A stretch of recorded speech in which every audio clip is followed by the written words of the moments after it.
we're gonna go ahead and get started. So last time I streamed, we finished Act 1. So now we're gonna start on Act 2. Yeah, boy. Years in the future, but not many. A wayward vagabond records a stuttering step in the sun-bleached dust. Let me open this in another tab. Walkie, walkie, walkie, walk. Whoosh. Act 2. Game FAQs. FAQ slash walkthrough. Tentacle therapist. FAQ slash walkthrough. Sanctuary remix. FAQ slash walkthrough. Winnie the Poop 2. FAQ slash walkthrough. Chaos Demon. Spur Beta FAQ walkthrough by Tentacle Therapist. Version 1.1 last updated 4/13/2009. View, download original file. Like this FAQ, click to recommend to other Game FAQs users. Hosted by Game FAQs.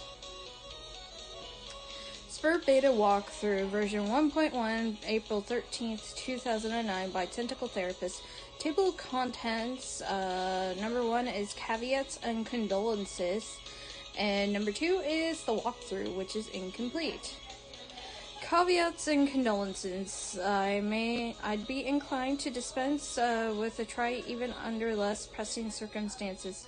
Needless to say, I'll forego the inscrutable ASCII banner, which typically heralds the striking freefall of these documents. I'll also resist the urge to brandish any copyright marks or the particular neurosis that concerns itself.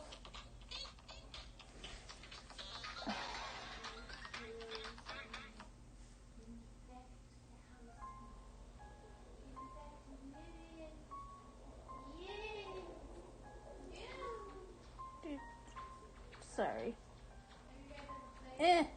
It's a button. Thank you. Ooh. So I am designing some new emotes along with revamping this one. But anyways, let me get back to it. The copyrights of the particular neurosis that concerns itself with the theft of the utterly mundane. I'll allow other deranged prospectors to stake claims on their worthless plots as the wood burns around them. My introduction will be sparse. There will be no majestic prose blustering into the sails of a galleon as we embark on this voyage together, nor will there be any ham-fisted prose whipping its limbs under a bedsheet like a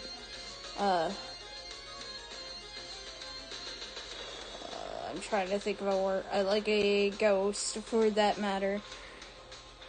I won't set the stage or dim the lights. The mood you will see will be set soon enough. Since you are reading this, chances are you have installed this game on your computer already. If this is true, like many others, you have just participated in bringing about the end of the world. But don't beat yourself up about it. There was never anything you could have done to prevent it. The end is happening right now as I type and as you read. I have come to understand that we're always doomed through our collective ignorance, and now further doomed by those few who know and struggle to flee. If you're lucky, you'll be among the smaller subset of the latter who are successful. What I mean is, while that game you installed is just one more grinding slab of rock sealing our planet's crypt, it is also your only hope to live. I am presently faced with the same conundrum as you, and though I speak with more experience, my own outcome is far from assured. I will play the game, as much of it as there is to play, and record my findings here. If you want to live, you will do as I instruct. My condolences, TT. Sound animation.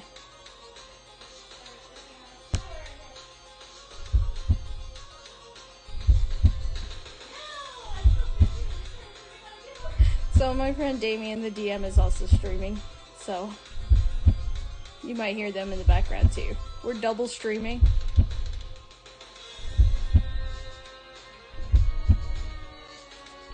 We're dual streaming. Don't cross the streams.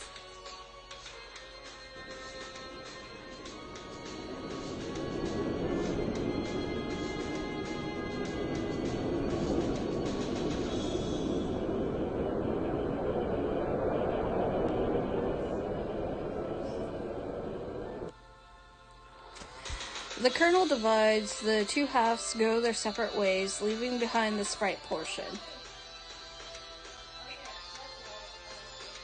Boy. So, what is left of the sprite undergoes a mysterious transformation. For a moment, you thought you heard someone say boy, as if whispered in the periphery of your awareness. It was probably just your imagination there. Sam, boy. You there, boy.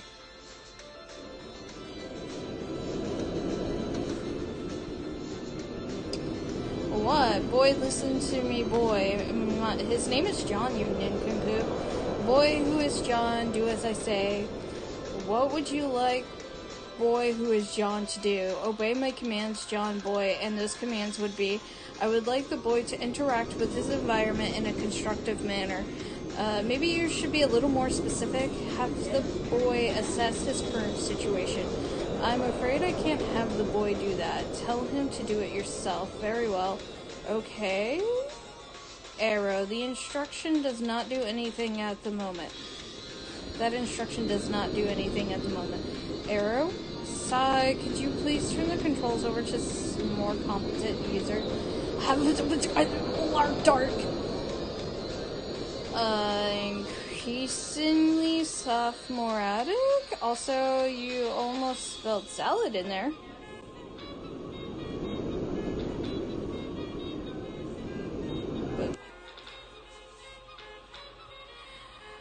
What's that? It looks different now. After you bit that apple, your whole house seemed to be transported somewhere.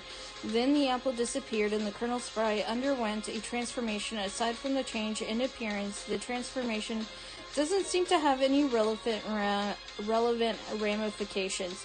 You still cannot understand a word this idiot says.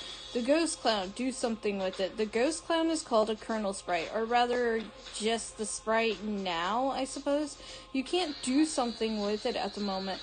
The only thing you could theoretically do with it is Tier 2 prototype it, assuming that's still possible. A tier prototype of the sprite are the thing you said, do it. You are not the one who is supposed to prototype it. The Spurf server user is supposed to do that. This large platform, good grief, what is it, boy? The alchemitor created the apple, or the tree that sprouted it, rather.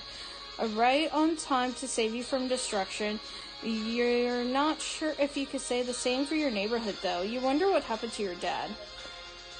Peek over the railing. Getting close to the railing makes you a little nervous. It's a long way down.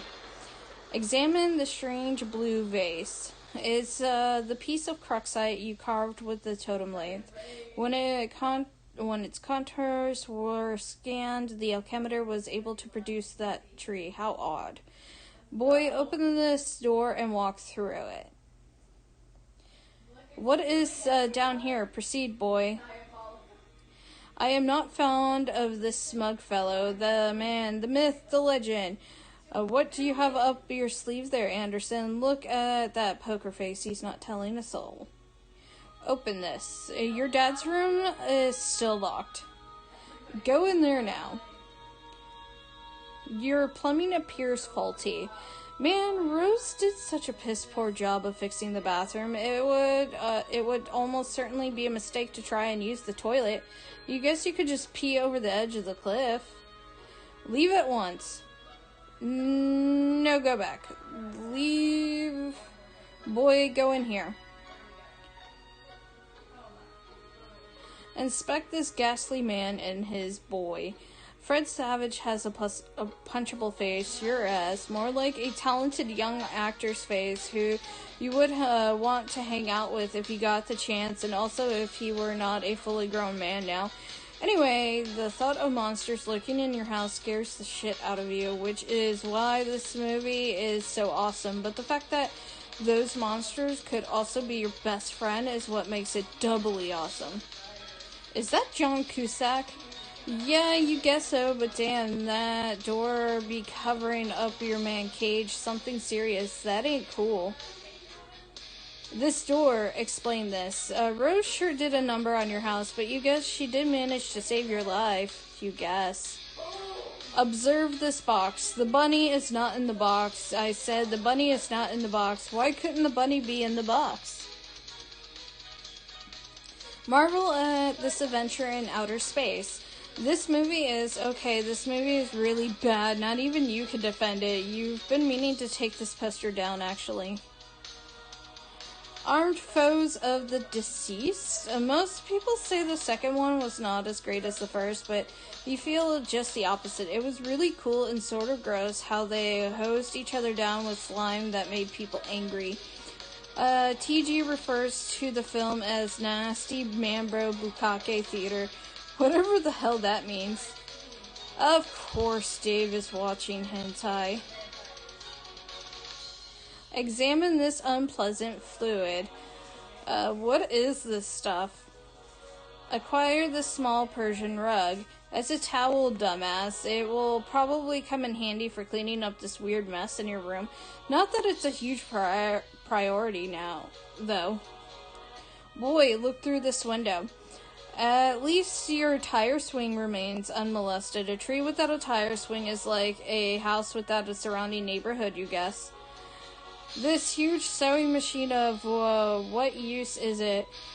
The punch cards seem to contain the instruction for carving a totem of a certain shape.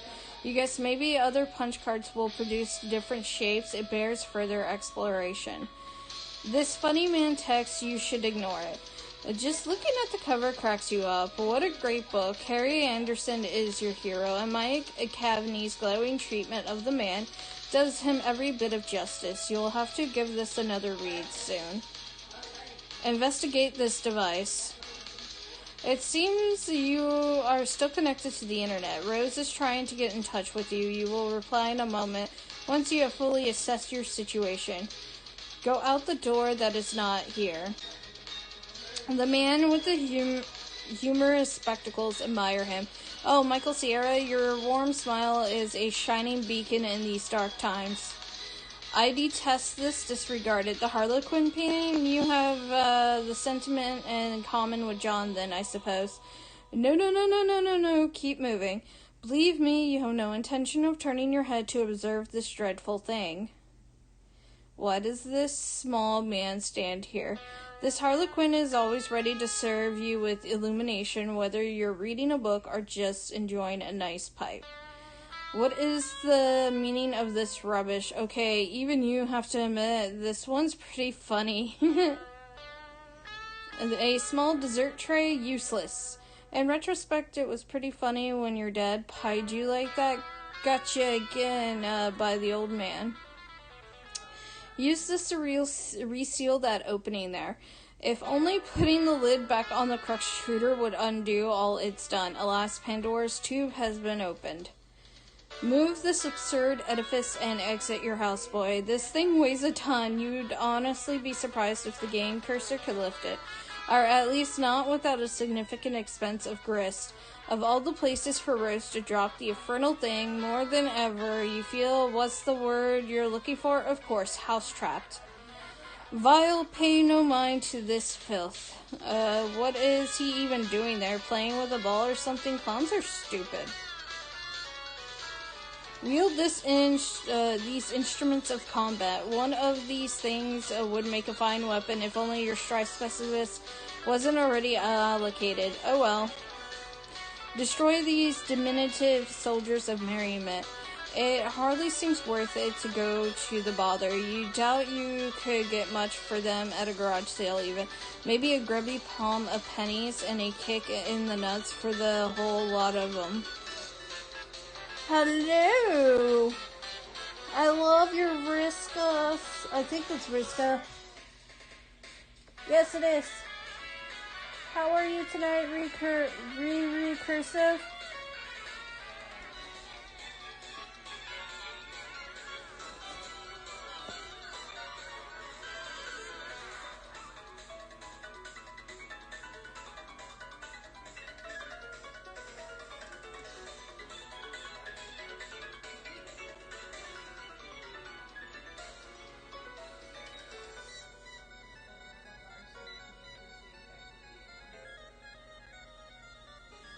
Okay.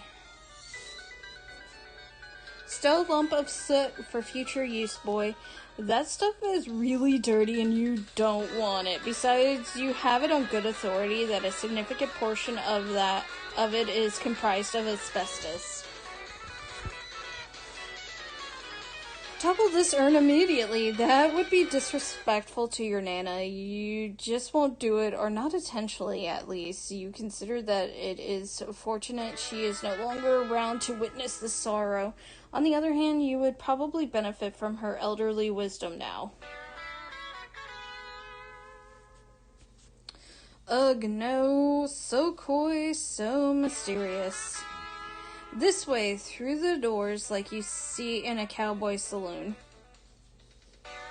Plunder chest. What, would you like to play a game? Peek in bowl of goo. Wherever your dad went, he seems to have left in a hurry.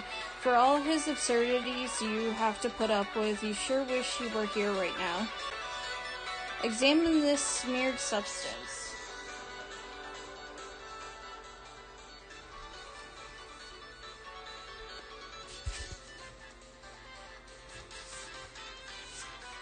Is this oil?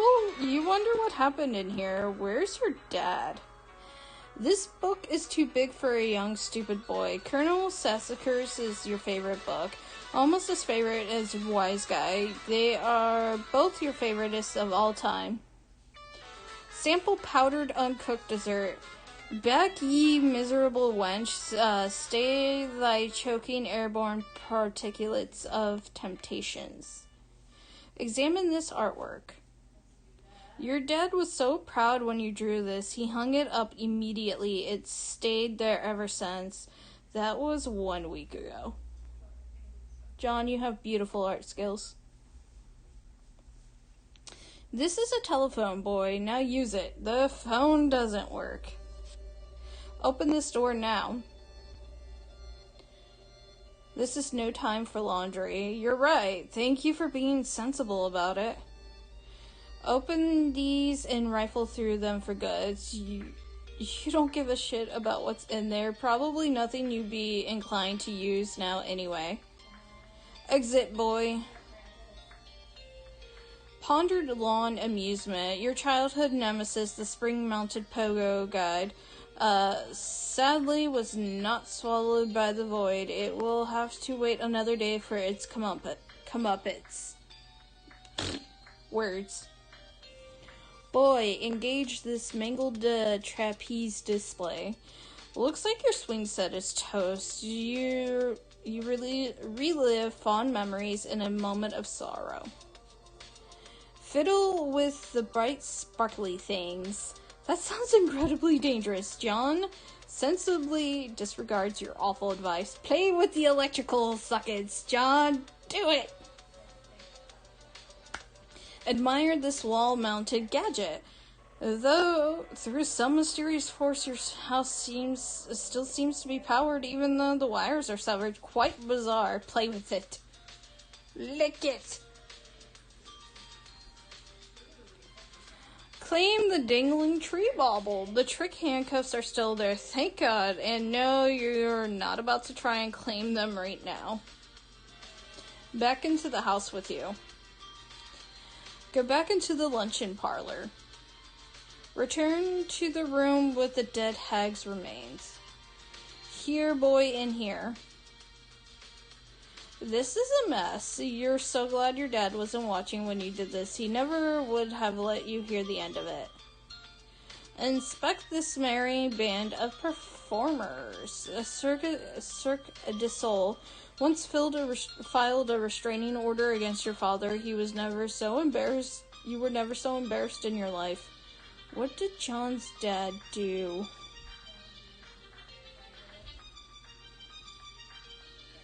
Consume nut.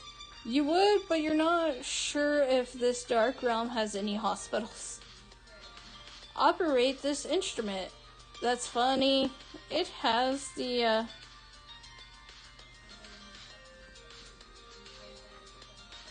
It has the sheet music.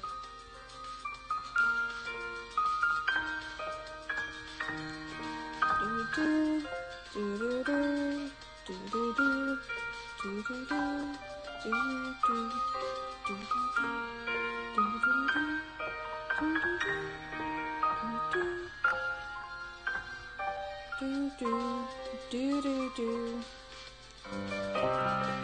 play your favorite haunting refrain. Is this the tobacco burning apparatus? Yuck, you still have pipe taste in your mouth. Throw this ugly thing out the window. You will not do that intentionally. You only resort to throwing stuff out of the window via Solidex mismanagement. This man is an imbecile. Ignore him. He's alright. Looks like he doesn't take himself too seriously and knows how to have a good time. You can only assume your dad hung it crooked to make it look more whimsical. It has a knife. Be alarmed by this. Rest in peace, Ledger. Look here. It's dark out there. Can't see anything for miles. Seek the riches he guards below. This one offers a friendly wave, but yeah, this is really just another stupid piece of shit. I see treachery in his eyes. Oh, he doesn't look so bad. Open this iron vault, boy. You don't know the combination. Disregard this nonsense. Your dad used this stuff sometimes to dazzle you with his silly Vondervillen escapades. Really, you couldn't roll your eyes hard enough at his corny act. Read unpleasant literature. The Serious Jester magazine for those for whom clowning around is serious business. Return to the large room with the gross paintings. Boy, quit all this scurrying around for the last time. This boy's name is John. Fine, John, return to your quarters. You go back up to your bedroom, tiptoeing around this weird petroleum-based sludge. Now, John, respond to your friend unit. John, are you there? Tentacle therapist TT is now an idle chum.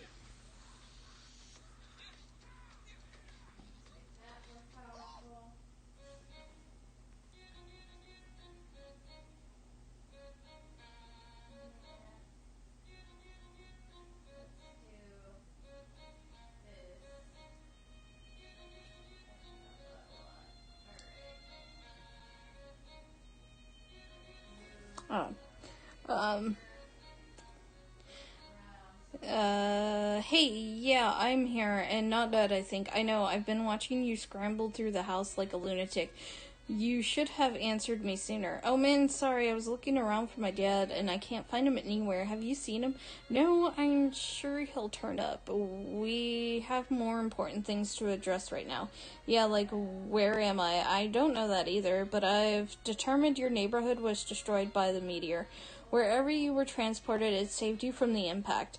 I've been reading reports in the news. Over the last few days, there have been many smaller meteor collisions with people's homes around the world, and they seem to be getting bigger. Yours was the biggest they identified so far. Okay, wow. So then I guess if this is all the game's doing, then the point is for us to save the world? Perhaps. Then we better get moving and figure this game out. Yes, but wait. We should retrieve your PDA yet again. It will help to keep tabs on each other while you investigate. I think I could get you closer to it if I can replenish our grist supplies somewhat. There may be a way to recycle some that we've already used. Okay, I'll meet you out on the balcony. Wait, Rose, one thing, what? You never even wished me a happy birthday. Hello? I was working on something to send you, but I was running late with it. I didn't want you to think I believe meager well wishes alone would suffice for the occasion. That said, happy birthday, John. Oh, geez, this is silly. Anyway, thanks. First, take the fabric item on the floor there. The towel? Why? Oh, well, you're the boss. You capture log the towel. Now what? Do as the purple text says, to the balcony. John makes his way to the balcony per your awkwardly worded request. Wait, take that, the blue wobbly thing. You whimsically decide to capture log the totem, which was used to create the apple tree earlier. John, recycle the grist as was dictated by your cohort. John cannot do anything with the grist as of the moment. This is up to the spur player. I see. Arrow? Yes, that will suffice. Rose deletes the perfectly generic objects. 6 units of build grist are restored to your grist cache. Rose expends the grist to drag a new plank from the balcony to the direction of the PDA. John, run across precarious platforms swiftly. John isn't sure about that. It's a long way down. Boy, I said make haste on the narrow catwalk. John is very nervous about the idea, and the strident tone of your commands is starting to make him a little upset. Fine, proceed as your level of comfort dictates. You cautiously walk within range of the PDA. Rose retrieves it. Now take it.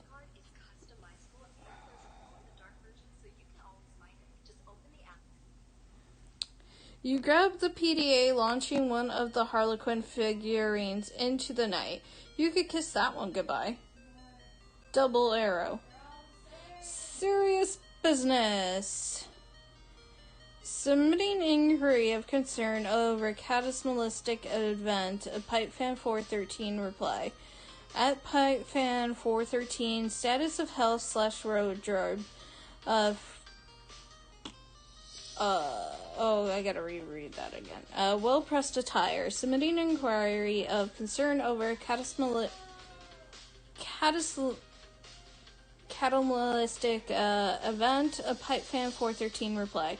Gray Slack 66 at Pipefan 413. Status of health / wardrobe.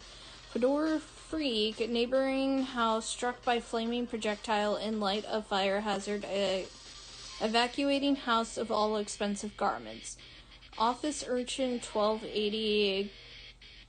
Good luck, Fedora Freak. Salvage as many hats as is practical. Well-pressed attire. Fedora Freak, you are in our thoughts, along with Pipefan 413 and his enviable collection of pipes. Fedora Freak, thank you all. Report most hats removed from danger tie snacks. The following matters have been submitted in a frank and forthright manner for Pipefan 413's judicious appraisal. Just one arrow command would suffice things. It looks like you're not the only one trying to locate your father after the disaster. These boring men are uninteresting. John, are you okay? You seem a bit tentative. I'm fine, I guess. Since I got here, I feel compelled to do these weird things I don't really want to do. By some kind of voice that I can't really even hear. I don't know. It's hard to explain. Perhaps the early symptoms of an anxiety disorder, like post-traumatic stress. Yeah, maybe, who knows. Well, if you can pull yourself together, there are a few more things we should try, like prototyping the kernel spread again. If possible, we should hurry. My laptop battery won't last forever. Okay, I will go back inside.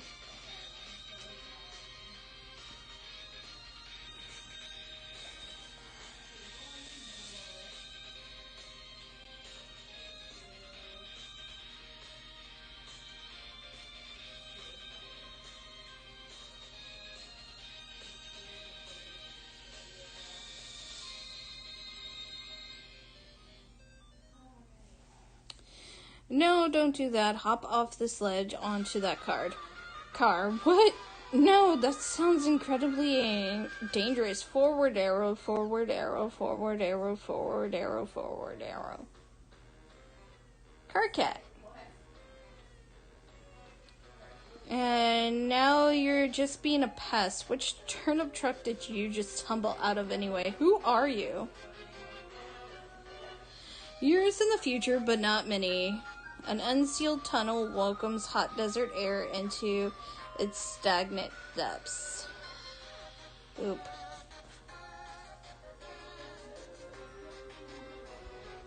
Boy, You there, boy? Game FAQs. An examination of the basics. Upon connecting with the client user, you, the server user, will be met with a control panel allowing you to manipulate your co-player's environment. You will find that you are allowed to deploy four items at no expense. 3 of these are rather large machines, and 1 is a punch card. It's quite possible that you have already deployed some of these items before reading this. If this is the case, and you have activated the machine called the Cruxtruder, which such that it displays a countdown, you must proceed to section A100 of this walkthrough immediately. The life of the client user depends on it. If your co-player has activated this device in your environment too, then yours does as well. But if not, please refrain from doing anything with the Cruxtruder aside from merely deploying it. This will buy us some time to think things through properly and to go over the basics of the game before you find your soft, easily punctured head in the jaws of the lion. As mentioned, there are 4 items to consider, each playing a role in a process which appears to have a singular purpose.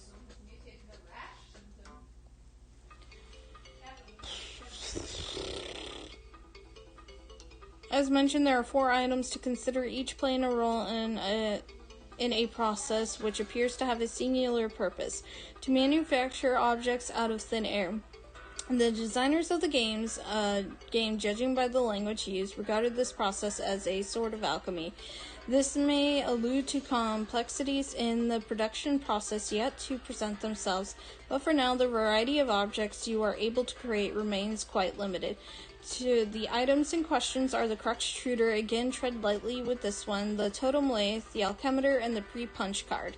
I will describe how these devices work in conjunction with each other, and I will use the analogy of having a key made at a hardware store to help you understand. First, deploy all these objects in convenient proximity of each other. Be sure not to block doors or pathways with them.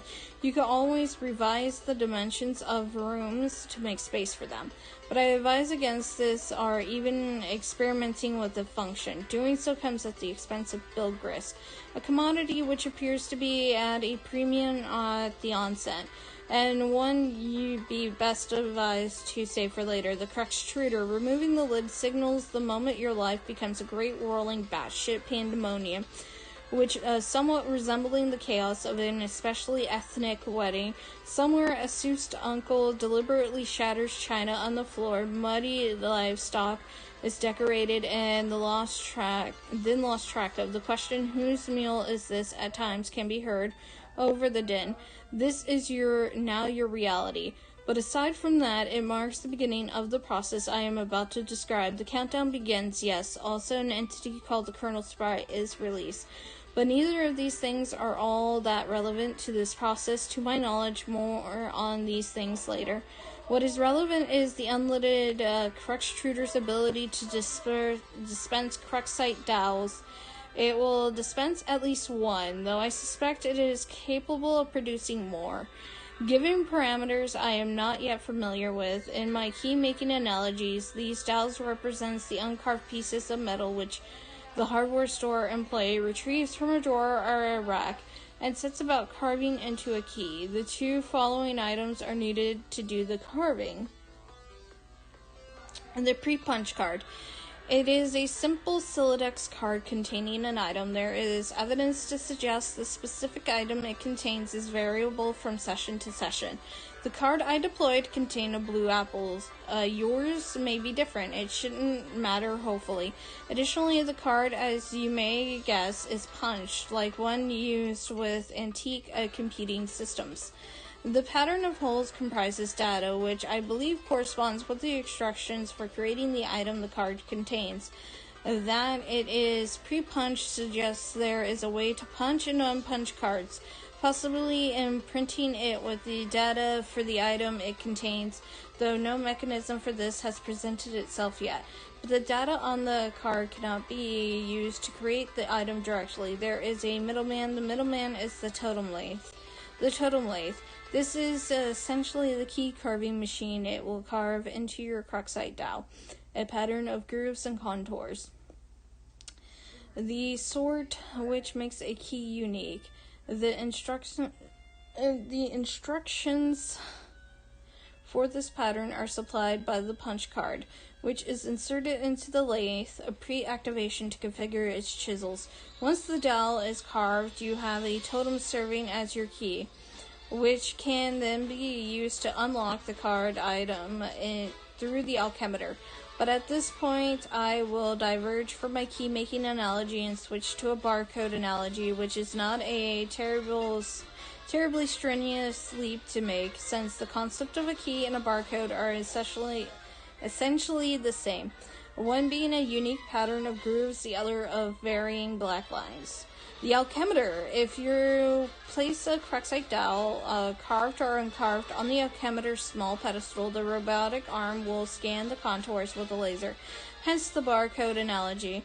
This is the machine's way of reading the data originally imprinted from the card and transforming that data into a physical object. Though typically this is not done without expense, I believe an uncarved dowel results in the creation of a perfectly generic object, which is a seemingly useless green cube. It costs 2 units of bill grist to make, and I do not advise you to waste resources on it. There appears to be many other varieties of grist, ostentatiously used in combinations to create different sorts of items, which possibly offers some insight into the game's use of the term alchemy. But quite conveniently, there is an exception to this. Creating the item on the pre-punch card costs nothing. This is good because creating this item turns out to be essential. Now that you know this, you can, in your own time, begin the process. Once you initiate it, naturally, there is no going back. So best be prepared, but you probably shouldn't drag your feet too long. As I mentioned earlier, this is your only means of escape. When you're ready, be prepared to follow the steps in the next section swiftly. A100, so your crux shooter is ticking. Do this to live. I will be right back. I gotta get a drink.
Okay. I have gotten a drink. In the distance, meteors fall with greater frequency. The fire in the forest burns so hot, not even the rain is putting it out.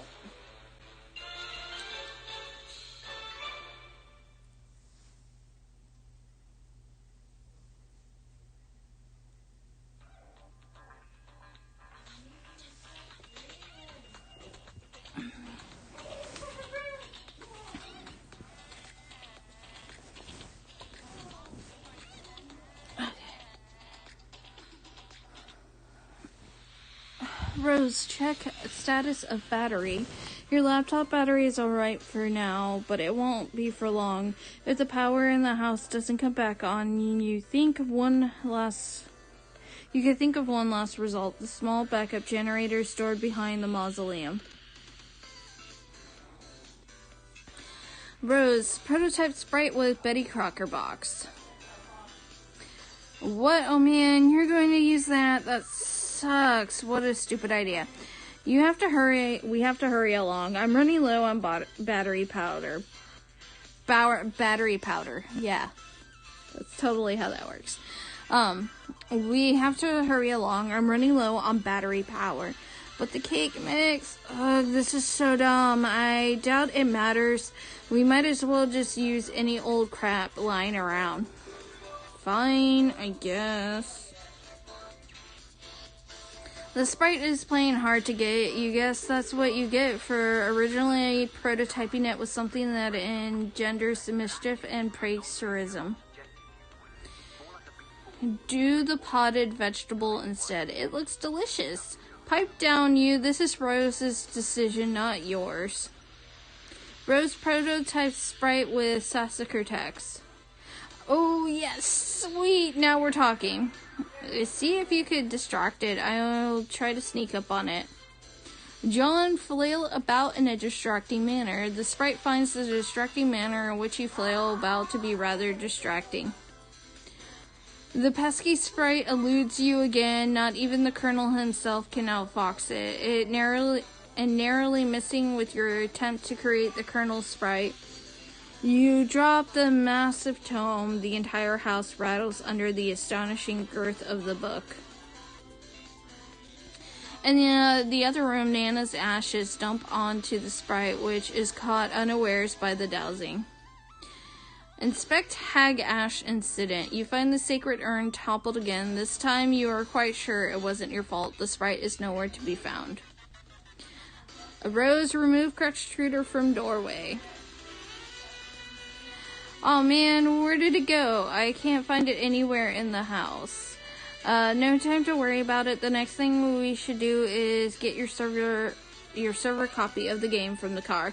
You need to connect to my client so I can repeat your steps and presumably join you wherever you are. We should do this quickly before my house burns down. What? There's a fire? There will be soon. Oh geez, so move this thing already. It looks like it requires a lot of girth to move. I don't have enough to relocate the door either. How much do you have? 0? Oh, I thought about jumping to the car from the ledge earlier, but that sounds really dangerous. I have a better idea. Meet me upstairs.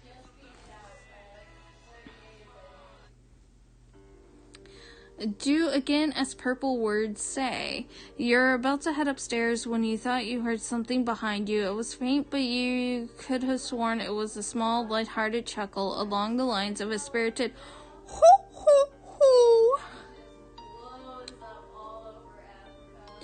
Ignore this woman's antics. You're not sure you even saw a woman, let alone any of her hypothetical antics.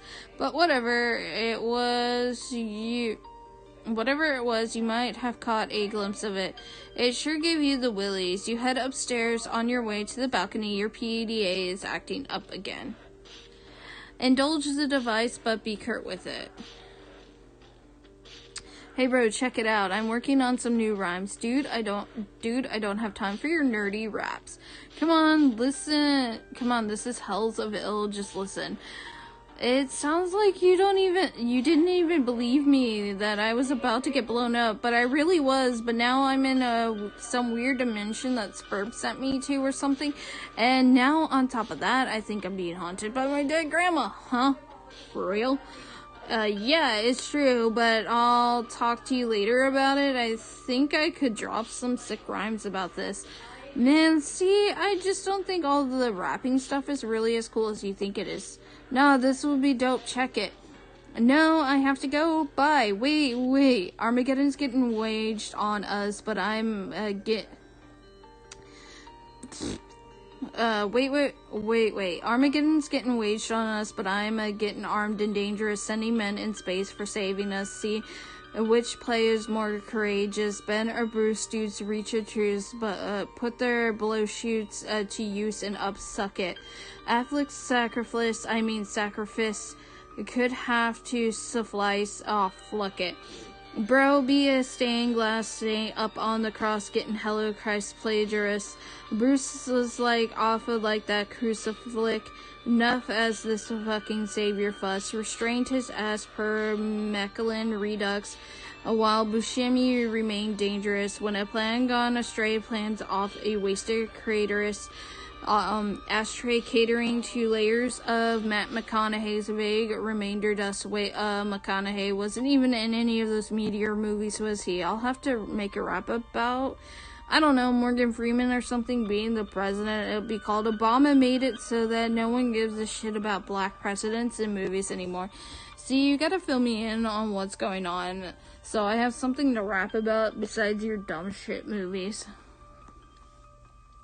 Enough strange poetry from the red text. You head out to the balcony to find out what Rose has in mind. She is messaging you again. The purple text is less irrational than the red text.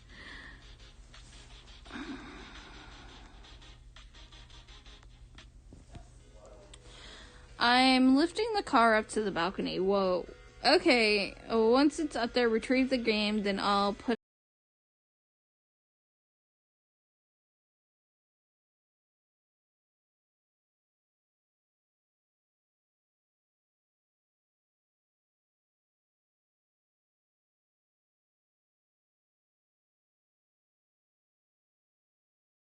Sorry about that. Stream crashed. Like, I stream on my iPad, so I use Streamlabs OBS on here, and it likes to crash a lot every so often.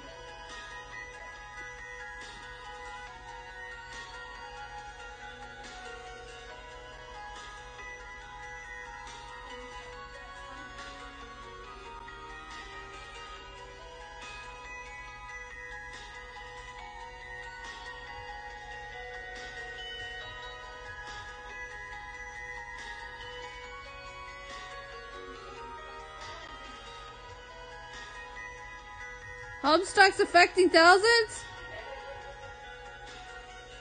Join me in the trash can. It's quite comfy.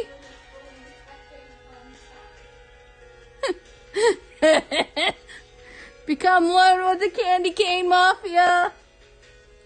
Or the candy corn mafia. Oh god. Okay, the purple text is less irrational than the red text. I'm lifting the car up to the balcony. Whoa, okay, once it's up, retrieve the game, then I'll put it back down on the driveway. But the door is locked, then break a window, but it's my dad's car. It's just a window, and this is sort of an emergency. Otherwise, I promise I'll handle the car with velvet gloves. Alright. Rose, pick up car. This is gonna end badly. Connection loss. Homestuck infects the world. You can't fight the Homestuck.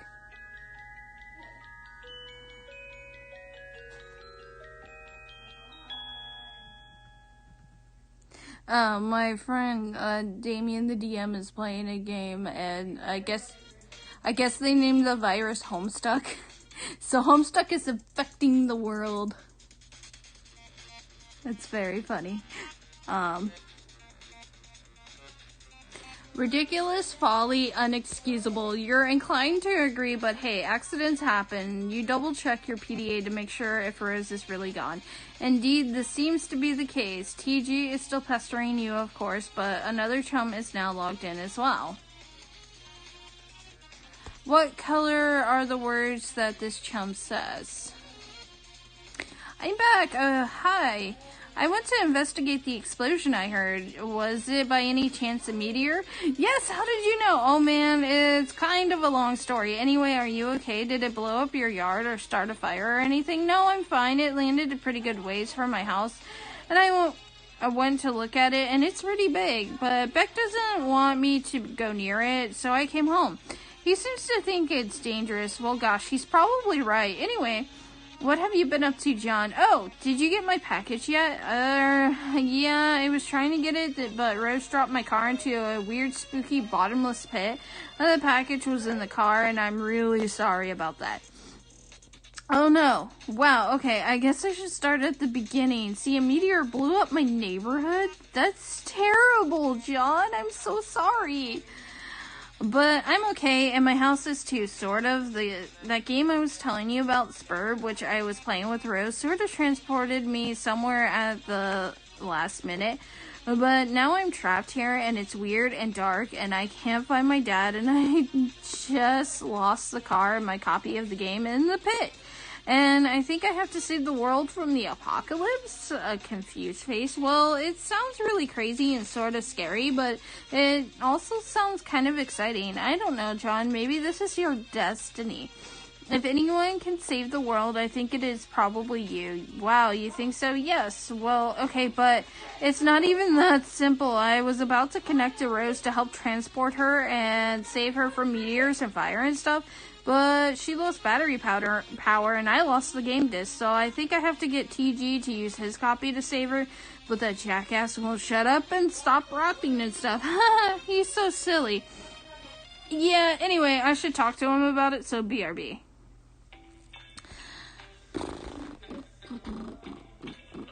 Come on. No, the green text was attractive. Now view the red text again. When the film crew zooms in where the president's at, I'm like, if that dude's black, I'll eat my hat. Turns out he is, so we're all, damn, director's got grumptition. We'll all flip our shit, he ain't shining shoes or something. It's called free emancipation. If it's not a preselection, it's a god ascension. And Bruce Almighty, whoops, different Bruce from the one I just mentioned. Ugh! Can't explain to me why this ain't concession to think I'll shit a brick. Not even he can convey the intention with his quick spun wit. Rather defray all this tension, sit on his lap while he whittles the splint. And some guy eyes what he does and patronizes, I guess, Negro City. Oh. Huh. Negro. Darn it. I don't want to say this word. Black City's the mother of invention. Stop rapping for a second, your horse's ass. If I have something important to talk about. What's up? Rose is in trouble and she needs help. I was going to connect to her with Spurb, but I lost my copy. Okay, also she lost battery power. If she could get back up and running, she'll need someone with the game to get her out of there before her house burns down. So I think you should use your copy of the game to help her. My copy? That's gonna be tough. Why? I lost it. It's a stupid story and I'd rather not talk about it. Should be embarrassing, yo. I thought you said you had two. Well, yeah, one's my brother's copy. Okay, we'll get his then. Alright, but he ain't gonna be happy about that. Whatever. Also, you might want to read Rose's walkthrough to get up to speed on this. Oh man, what?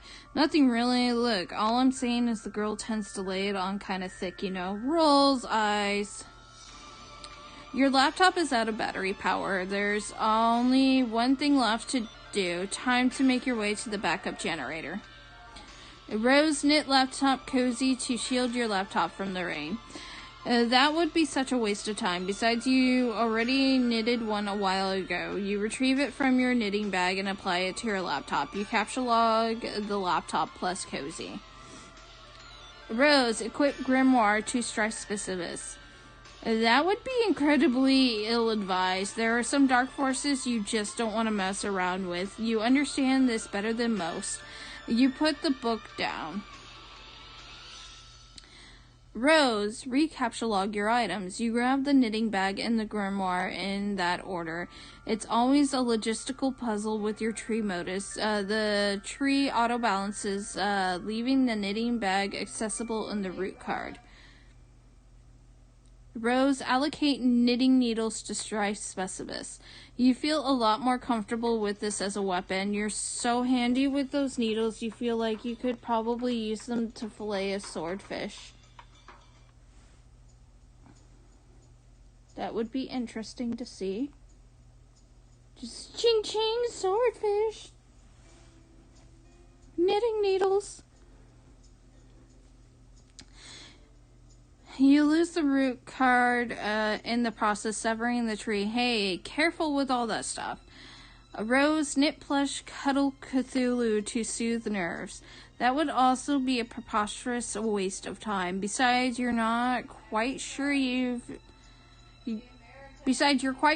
never heard of this creature called Cthulhu before. There are, however, many other specimens of the zoologically dubious you're familiar with, such as Rose, consult the grimoire.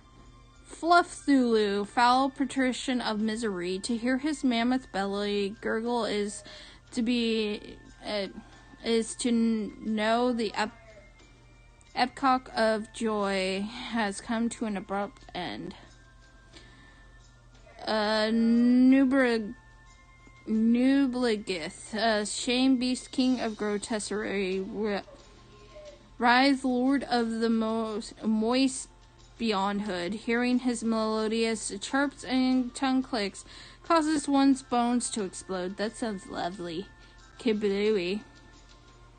Ogloth. And of course there's Ogloth, the deep one. Whenever he grinds his teeth, all the children of a random galaxy somewhere will frown continuously for a 9,000-year span. He is the first and smallest of the smaller gods, appointed in servitude of a vile, unfathomable pantheon of middling gods, which caters to the whims of the noble circle of horror, terrors, and omniscient, omnipotent order of the elite few, forever cloaked in the darkness of the furthest ring.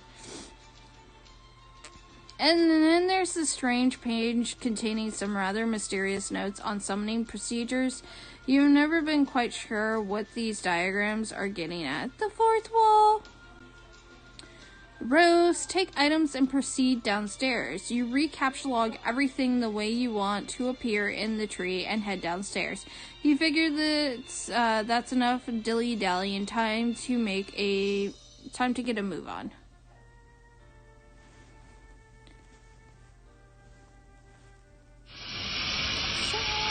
You wonder if this rain will ever let up. It's driven since the month began, perhaps long enough to forget its purpose. It no longer even knows to assuage a fire. Somewhere a zealous god threads the strings between the clouds and the earth, preparing for a symphony it fears impossible to play. And so it threads on and on, delaying the rise of the conductor's baton. How you hate this season. April is the coolest month, breeding lilacs out of the dead land, mixing memory and desire, stirring dull roots with a spring rain. American sports legend Charles Barkley.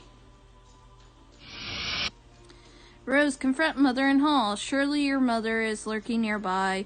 You should be prepared for an unpleasant confront. Oh, psych. Yay, Dave. My favorite. What? There's this really cool dude, okay? He's standing around being all chilled like cool dudes are known to do sometimes. A cool dude like this probably has a real cool name, but he probably wouldn't just tell you what it is if you asked. He's way too busy for that. Busy being totally sweet, but you could always try to guess his name, and if you were right, he might nod ever so slightly. That's a cool dude's way of letting you know there might just be hope for you yet. Enter name. Insufferable prick. This guy doesn't have time for this bullshit. Try again. Dave Strider. Ding ding. Let's see the galaxy. Examine your room. Your name is Dave. It is an unseasonably warm April day. Your bedroom window is open to let some air in, and your fan is cranked. Arguably, even more cranked would be your fly beats, which brings us to your variety of interests. A cool dude like you is sure to have plenty. You have a penchant for spinning out unbelievably ill jams with your turntables and mixing gear. You like to rave about bands no one's ever heard of but you. You collect weird dead things preserved in various ways. You are an amateur photographer and operate your own makeshift darkroom. You maintain a number of ironically humorous blogs, websites, and social networking profiles. And if the inspiration strikes, you won't hesitate to drop some fat rhymes on a mofo and represent. What will you do? Dave, quickly retrieve arms from cinder blocks. Nah. Dave, get the damn beta and save your friend's life. This notion strikes you as nonsensical. You can't imagine how a video game could save someone's life. And in any case, you're quite sure no one you know is in danger. Anyway, these are your copies of the beta you received in the mail recently. You've labeled them with your name in bold red print to distinguish them from your bro's copies, who labeled his in kind. Neither of you really gives a shit about this game or has any intention of playing it, but you'll be damned if you let this get in the way of your campaign of one-upmanship. Dave, bleat like a goat and piss on your table. You would never consider allowing any fluid, even remotely resembling urine, to touch your beloved turntables. That would risk breaking them. In a world without the gift of your godly science, it just doesn't sound like a place you want any part of. While you're at it, you might as well wipe out human civilization with a meteor or something ridiculous like that, which will probably never happen. That sort of thing only happens in stupid idiot movies for stupid idiots. You will, however, contemplate bleeding like a goat for ironically humorous purposes on a later date. Meh. Dave, examine closet. This is your closet. This is where you keep a lot of your crap, like that box and that bottle of, what is that? Is that Dave, check the blue box. This is the package that your friend John Egbert sent you for your 13th birthday a little while ago. It now contains nothing except a note and a certificate of authenticity, vouching for the genuine Hollywood memorabilia which the box originally contained, and which you are now wearing to be ironic, but also to be incredibly cool in a way somehow unintelligibly related to the ironic nature of the accessory. You find it sort of exasperating to explain these subtleties to people. The box also included a signed photo of Ben Stiller, which now proudly hangs over your closet, proudly and ironically. Oh, yay! Thank you, Jamie and the DM, for the raid! Welcome!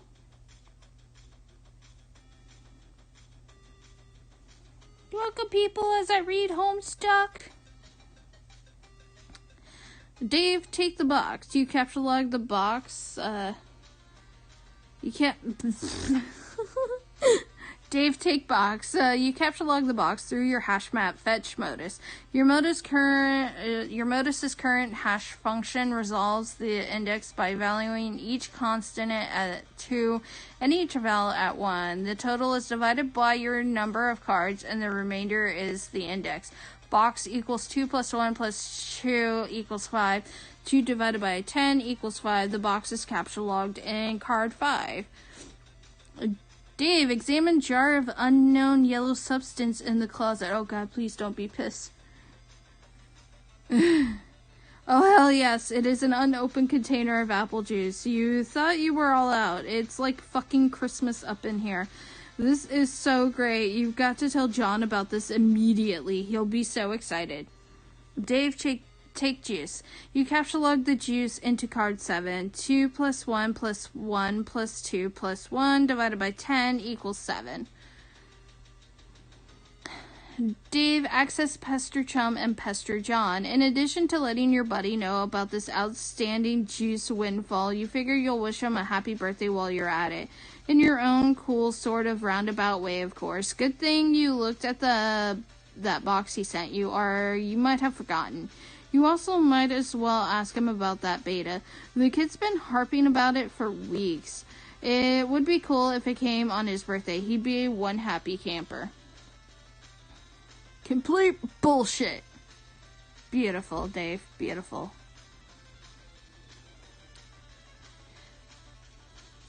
Turntech Godhead TG began pestering ectobiologist EB at 1813. Hey, so what sort of insane loot did you rake in today? I got a Little Monsters poster. It's so awesome. I got a Little Monsters poster. It's so awesome. I'm going to watch it again today. The apple juice scene was so funny. Oh hell, this is such a coincidence. I just found an unopened container of apple juice in my closet. It is like fucking Christmas up in here. Okay, that's fine, but I have one question and then a word of caution. Have you ever seen a movie called Little Monsters starring Howie Mandel and Fred Savage, but the seal on the bottle is unbroken? Are you suggesting someone put piss in my apple juice at the factory? No, bro could have pissed in your apple juice. All I'm saying is, don't you think Monster Howie Mandel has the power to do something as simple as reseal a bottle? Try using your brain, numbnuts. Why did the fat kid or whoever drank it know what piss tasted like? I mean, his reaction was nigh instantaneous. It was the 15th day in a row Howie Mandel peed in his juice. Okay, I can accept that. Monster B-list celebrity douchebags are cunning and persistent pranksters. Also, Fred Savage has a really punchable face. But who cares about this? Let's stop talking about it. Did you get the beta yet? No, did you? Man, I got 2 copies already, but I don't care. I'm not gonna play it or anything. The game sounds boring. Did you see how it got slammed in Game Bro? Game Bro was a joke, and we both know it. Yeah, why don't you go check your mail? Maybe it's there now. Alright. Dave, go online and view sites indicative of your interests. Sweet Bros, Hello Blog, review of Game Bros March issue. Oh man. Oh. Here we go. I can see that's right here. March's issue. You open the Hephaestus web browser and direct it to your ironically maintained blog where you post monthly satirical reviews of Game Bro magazine. Your latest post is a review of the March issue. You've been meaning to write a review of the latest issue too, but you've been sort of dogging it. Something about the game they're reviewing just doesn't strike you as right for satirical purposes. In a new tab, you open another one of your sites, a webcomic ironically maintained through a satirical cipher vaguely similar to that of your blog. It's called Sweet Bro and Hello Jeff. You have legions of devoted fans, most of whom are totally convinced your creative persona's sincerity, which is just how you like it.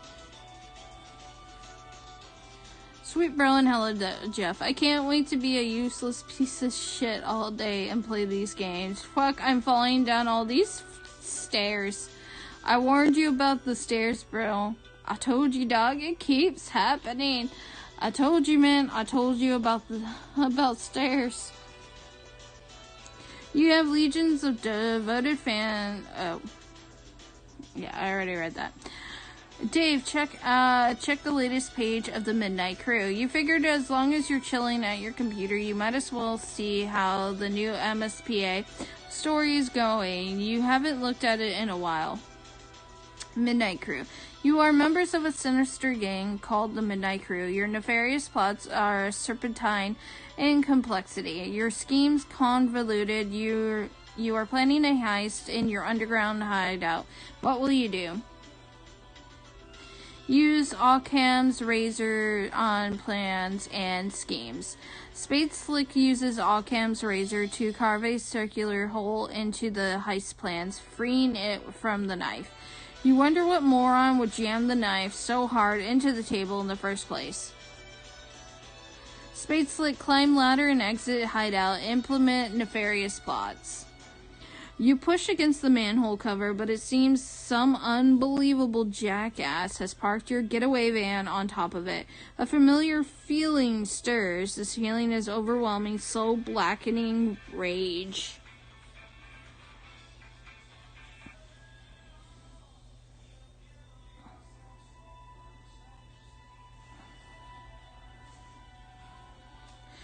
It's the sort of rage that will make a man feel totally justified in sporting an unnecessarily elaborate assortment of fancy blades.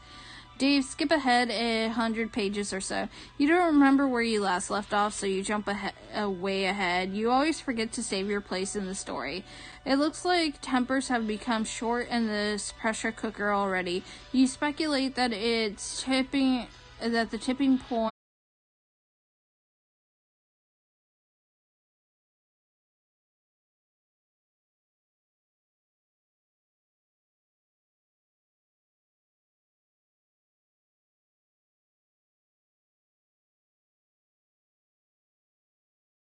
Streamlabs exploded again. Dave, save your place, read it later. Even though the adventure began recently, it's already over 3,000 pages long. You just don't have time for this bullshit. You'll catch up later. Besides, it looks like someone's pestering you.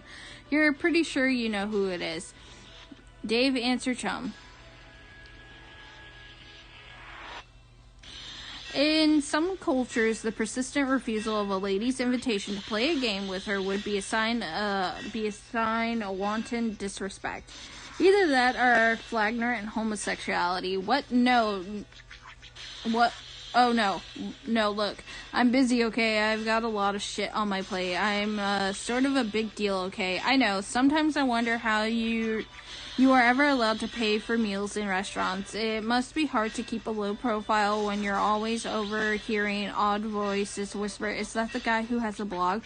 Seriously, dudes be worshipping me left and right. I can't hardly walk down the street without stepping over torsos of the prostrate.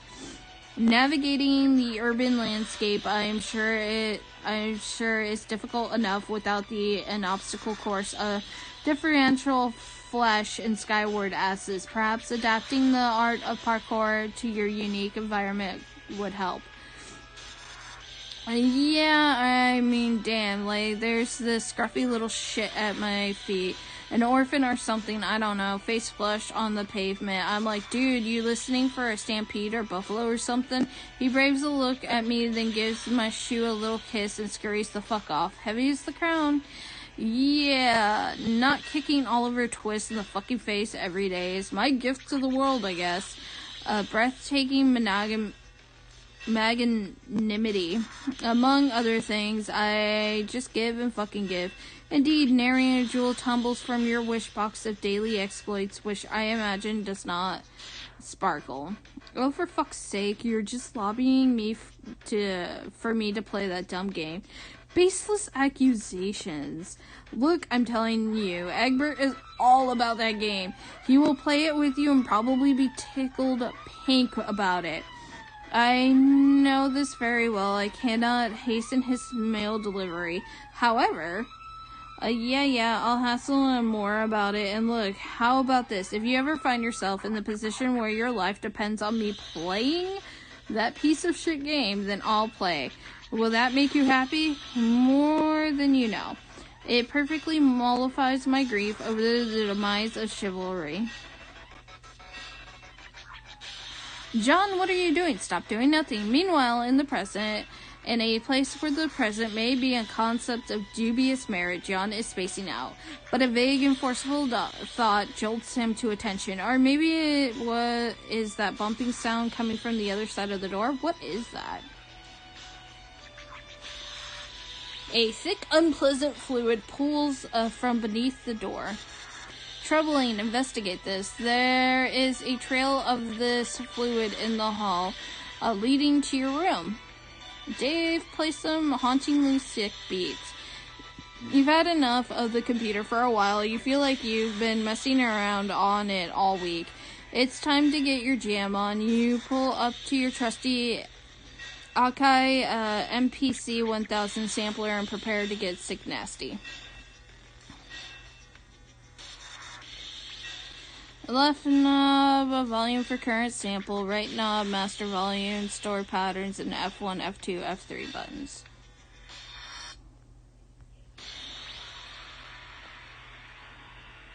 Okay. Dave takes a sip of the apple juice despite what John said. Those beets were so fresh, they belong in the produce aisle, is what you're talking about. Soccer moms be thumping the shit for ripeness like melons. Know what I'm saying? After beets that fresh, it would be a crime not to reward yourself with a celebratory swig. 2 plus 2 plus 1 plus 2 divided by 10 equals 7. You can't do it. John's got you all twisted up inside now. All you can think about is Mandel's gross monster piss. Damn you, Egbert. You recapitulate the juice. Dave, allocate sword to Strife Specialist. Your Strife Specialist is already allocated with the blade cutting apparatus. There is no need to allocate it. You can wield your sweet ninja sword as a weapon once it is in your Strife deck, but you will have to capture log it first before moving it there. Dave, capture log sword. The ninja sword, 2 plus 1 plus 2 plus 2 plus 1 plus 2 plus 2 plus 1 plus 2 plus 2 equals 17 divided by 10 equals 7. Occupies the same card as the juice. 2 plus 1 plus 1 plus 2 plus 1 divided by 7 equals 10. Or 7 equals 7 divided by 10 equals 7. Expelling the juice from your Silodex, it splashes down over your turntables and your copies of the beta. Ugh! Dave, get a towel or something. The puppets. What the freak is that weird black junk? Is that gaffer's tape? You head out to get a towel from the bathroom across the hall. You glance at one of the many radical puppets in your bros collection and nod in approval. Is there anything not awesome about your bro? No, you think not. You enter the bathroom. There's a damp towel on the floor. You could probably use for this crisis. You stop to pay a little respect to one of your bros boys up there. Hey, little man, how's it hanging? Dave, capture log towel. You take the damp towel. 2 plus 1 plus 2 plus 2 plus 2 plus 1 plus 2 plus 1 plus 2 equals 15 divided by 10 equals 5. Expelling the box. 2 plus 1 plus 2 equals 5 divided by 10 equals 5. Dave, search the bathroom for something slightly less damp. Nah, you just decide to wring this towel out into the toilet to make it less damp. It is now just a towel. 2 plus 1 plus 2 plus 1 plus 2 equals 8 divided by 10 equals 8. Dave, take towel. You take the towel and grab the box again while you're at it. Dave, clean up the juice. You clean 2 plus 2 plus 1 plus 1 plus 2 equals 8 up the juice with the towel and hang the damp beta envelopes on your line to dry off. In the breeze of the fan, the betas jostle near the open window. This arrangement is a little disconcerting. If they fell out, it sure would be a stupid way to lose them. Dave, turn off the fan. The crisis is easily averted. You can't imagine it will ever resurface later in any way, shape, or form. That beta is as good as yours forever. You should probably go pester Egbert again. You wonder if he found the beta yet. You almost might chat about your respective Silodeces and fetch modi, if the topic happens to come up. You wonder if he is anywhere near as smooth with his Silodex as you are. Probably not. It's probably not even humanly possible. Suddenly, a rambunctious crow flies in the open window and snatches the beta, possibly to make a nest with it, or maybe just for the sake of being a brainless, feathery asshole. You yell at the bird. Stop!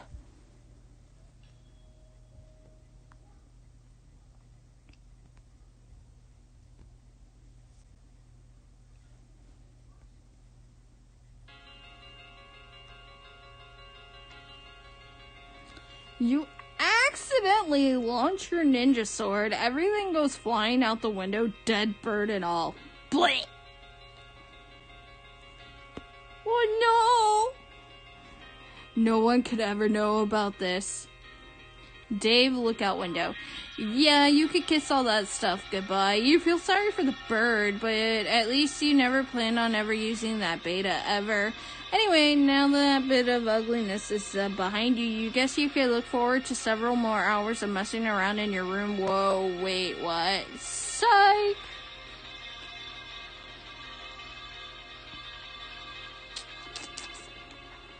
Oh, snap.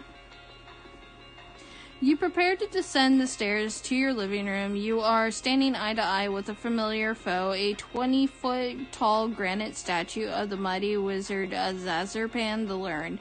Your mother had him installed through a hole in the roof with a heavy-duty crane. Just look at that mystical gaze. To peer into those aloof, glassy eyes is to arrest the curiosity of any mortal. To behold the wisdom concealed in the furrows of that venerable face is to know the ceaseless joys of bewilderment itself. Any man so fortunate as to catch any his merry twinkle or twitch of whiskers shall surely have all his dreams fulfilled. You find this grisly abomination utterly detestable.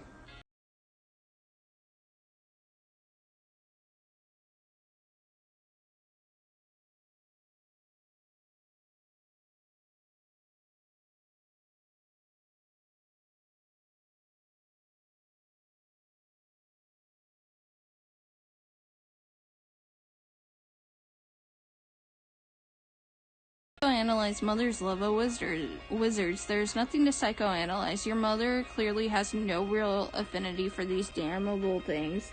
She only collects them to spite you. If anything, she finds them even more repellent than you do. She's just a committed woman. Rose, go downstairs to the kitchen back door.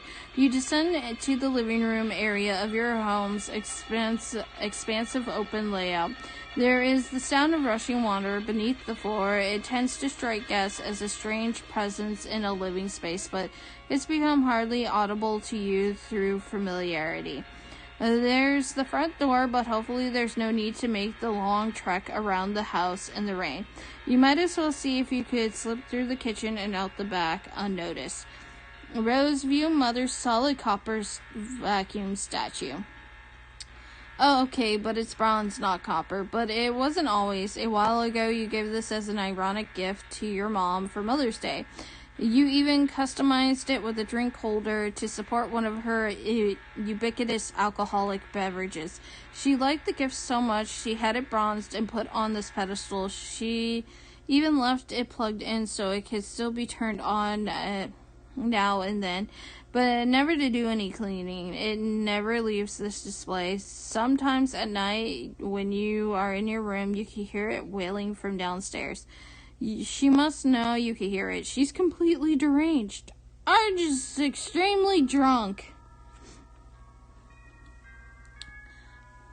Rose, grab the Eldritch Princess. It's too big to capture. Not that you would want to move it anyway. The pretty princess doll has been sitting there for months, ever since your mother got this abomination for your birthday as a totally passive-aggressive gesture. You decide to make it much less abominable by knitting Her Majesty a new head and new arms. Now it brings a mischievous smile to your face whenever you walk by. Your mother hasn't removed the doll yet, and probably never will. She would never be the one to blink first. Rose, acquire umbrella for protection from elements. U is greater than L, U is less than V. You're going to have a hell of a time accessing that card when you need it. You guess you'll just cross that bridge later.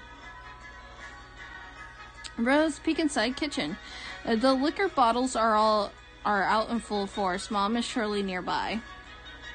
Rose, investigate richly colored object in the middle of screen. That would be your refrigerator, whose surface have customarily served as the battlefield for a chilly siege of passive-aggressive one-upmanship. This was a drawing you did of your cat Jaspers when you were younger, along with a poem about him. Your mother bought this ostentatious $15,000 frame for it and had it welded to the door. Using the colorful magnet letters, you recently left a succinct message, which may or may not have been directed toward anyone in particular, but you couldn't find the letter W, so you just stuck two V's together. Shrew. Your mother then purchased a fresh pack of W's and left them there for your convenience. Appreciative of the thoughtful gesture, you left her a sincere thank you note, which you had legally notarized and then marked with a drop of blood. That's creepy. But part of it was touching the floor, so your mother was kind enough to lift the lower portion of the document with the velvet pillow. Rose, attach a W2 face as a fake mustache. This is incredibly silly, and you're not sure how it fits into your campaign against your mother or getting your computer back online to escape your doom. But it's hard to resist getting a little silly sometimes, especially when you are absolutely positive no one is watching. Rose, capture log W. W is greater than L. W is greater than V. But that unsightly void in the W pack will not do, nor will the gash in the plastic. You deposit 12 cents in its place, which is your approximation of the letter's value. You also make a vow to return later and neatly sew the plastics shut.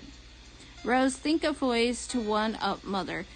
You now wonder how to address the pillow situation. It seems the woman has you at a clear disadvantage. Perhaps slipping a fresh doily under the doily under the pillow will do the trick, or maybe spilling a bit of Worcestershire sauce on it, and then having it dry cleaned and returned along with a laboriously engraving apology note. No, there's no time for anything like that. Or maybe just thinking out loud here, you could use the entire pack of W's as M's. Oh yes, that would burn. But you've already done something with that pack, and there's no need to go back and gild that lily. This is delicate business, and that pillow is screaming for rebuttal.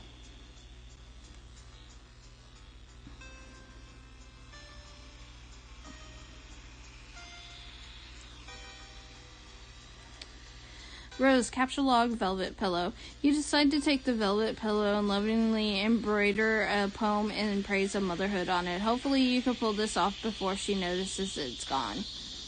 A V is greater than L, VE is less than VI, VE is greater than U. But it causes your tree to be pretty badly unbalanced. It surely will auto-balance itself in a moment. And just like that, the umbrella becomes accessible in the root card. That's one of the things you love about the tree modus, the happy surprises. Rose, head out the back door. Oh, enough's enough. Time to get go. Ugh! You don't know how she does that. You're never safe in this house, and of all things to be doing during a power outage, she's up to her ironic housewife routine. Again, that mop bucket doesn't even have any water in it. What an absolute mad woman. Are really, really drunk. Rose's mom is smashed. Rose, hop over counter, landing in a roll. This bird's gotta fly. Youth roll. Lousy goddamn stupid wizards. Meanwhile, in the past again, you're almost done patching up the hole in your window with the gaffer tape, but it's sort of hard to get any work done when people keep pestering you all day. You guess you better get that. And Dave answered chum. Garden Gnostics GG began pestering Turntide Godhead TG at 1836. Hey, hi Dave, hey sup. Not much sup with you, bro. Hee hee, ha, good one. It's alright, been chilling, I guess. You know how it goes. Great, feeling cool today, Mr. Cool Guy? Oh man, you know it. So cool. You know, shit is ice cold up in here. Shit is wicked bananas, I'm telling you. Smiley face. So have you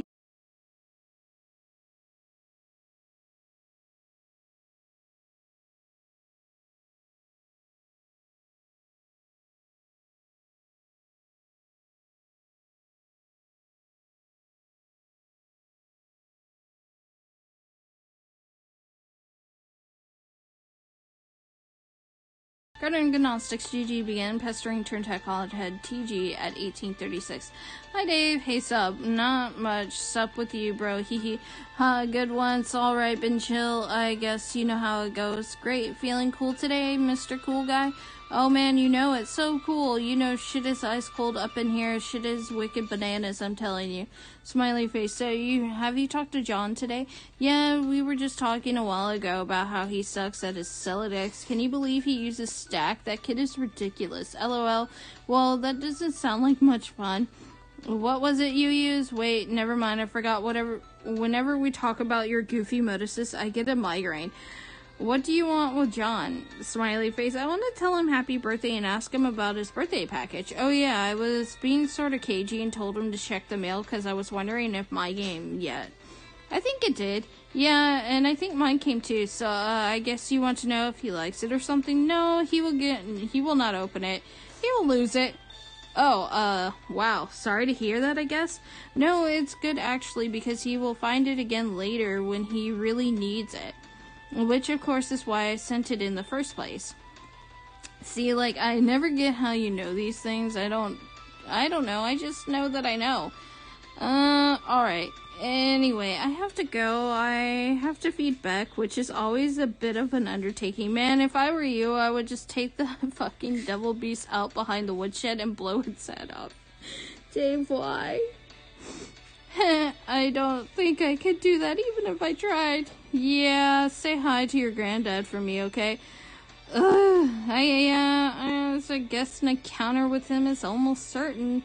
It is, usually intense. Well, yeah, isn't it always with family? But he sounds like a total badass. Yeah, he totally is. Anyway, gotta go. See ya, heart.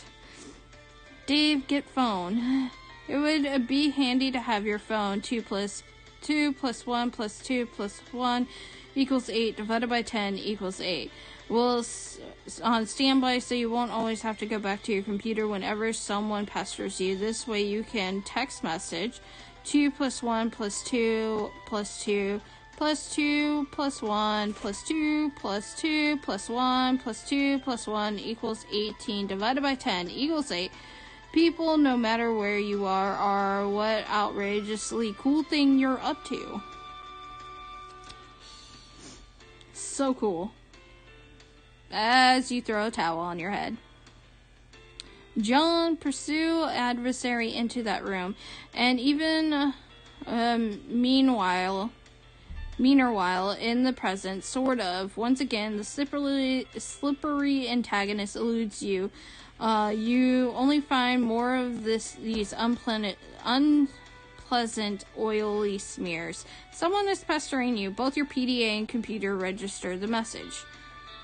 This chum will know what to do. Alright, I'm out of my room now looking for my Rose game. Oh god. Oh good. Yeah, there's no sign of Rose yet. I hope she's okay. Well, if she comes back, I'll be ready. You better know what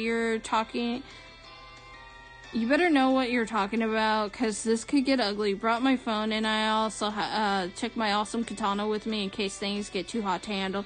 And they always do. You mean that cheap piece of shit you have on your wall? F you. It's sharp, and it's awesome, and it's a sword. End of story. Okay, I don't really care. I'm in my room again. I really think there's someone else in this house, like monsters or something? Howie? Haha, I wish. Dude, monsters aren't real. That's stupid kid stuff for stupid babies. Yeah, maybe, yeah, you're right. What are you, an idiot? Of course there are monsters in your house. You're in some weird evil monster dimension. Come on. Skepticism is the crutch of cinematic troglodytes. Like, hey mom, dad, there's a dinosaur or a ghost or whatever in my room. Yeah, right, Junior, go back to bed. Fuck you, mom and dad. How many times are we going to watch this trope unfold? It wasn't goddamn funny the first time I saw it. Just once, I'd like to see dad crap his pants when a kid says, there's a vampire in his closet. Oh shit, everyone in the minivan. Be fucking dad of the year right there. Okay, stop. What do I do? What do you have, a hammer? Man, so lame. Okay, whatever. You should look into weaponizing your Sylladex. My bro is always getting on my case about it, but man, it's not as easy as it sounds. But if you're fighting monsters left and right, you don't have much choice. Okay, I guess I could read up on data structures some more. How is it going there? I'm out in the living room. He's usually here, but I don't see him. Maybe he might be playing his mind games. He's always pulling this ninja shit. All I see is little Cal over there, so I guess he can't be far. Oh god, so lame. What? See, I just don't know why you think it's cool. His ventriloquist rapping thing? Oh, little Cal? No man, little Cal is the shit. Hey, creeper. That's fine, you're entitled to your opinion. I am just saying that being a white guy who is a rapper with a ventriloquist doll is not cool by any stretch of the imagination, or by any definition of the word cool, ironic, or otherwise. That's all I'm saying. Yeah, bullshit. Cal is dope, puppets are awesome, John Egbert blows, the end. Yeah, more like the opposite of all those things in the thing that is true. I'm going to read. Good luck with your bro. Okay, guys, I'm actually going to stop the stream here.